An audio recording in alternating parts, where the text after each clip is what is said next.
जमीयत जो कोई कारकुन 27 नवे मरते घर न हुजे कराची में कश्मीर रखई सजी सिंध जे कारकुनन खे मौसम लाल करे तो 27 नवे मरते भागे घर छड़नो पवंदो कारोबार छड़नो पवंदो बन्नी छड़नी पवंदी घर आ छड़नो पवंदो किसानन खे ॿुधाइणो त सिंध तव्हां सां गॾु न आहे सिंध ज़ोरदार ने सरदारी सदर न है सिंध शहीद खालिद महमूद उमर ऐलान करने जो सोचा जरा चैलेंज कारकुनन के पैगाम सजा मीडिया जे तरफ से सजी सिंध जे कारकुनन के पैगाम सजा मुझे हिन पैगाम के आम कयो त लाड़काने जो जलसो असांजे लाइ चैलेंज आहे कल हिकु जुलूस लाड़काने जे हिकु जुलूस चङनि भलनि जा किस्सा तोड़िया आहिनि लाड़काने जो जलसो भी इंशाअल्लाह इन्हनि जे इक़्तिदार जा नशा तोड़ींदो जमीयत जो कोई कारकुन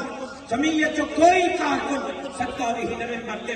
घर न हुजे कराची में कश्मीर रखई सजी सिंध जे कारकुनन खे मौसम लाड़काने बीहणो आहे जेकर मौसम मुंहिंजे वारिस सां मुंहिंजे जमात सां मोहब्बत कयो था त पोइ 27 नवे मरते भागे घर छॾणो पवंदो कारोबार छॾणो पवंदो बन्नी छॾणी पवंदी घर आ छॾणो पवंदो लाड़काने पहुचणो पवंदो छा तव्हां सभु 27 नवे मरते लाड़काने पहुचंदो अल्लाह से तव्हांजो हामी और नासिर जिंदगी बाक़ी मुलाकात बाक़ी वमा अलैना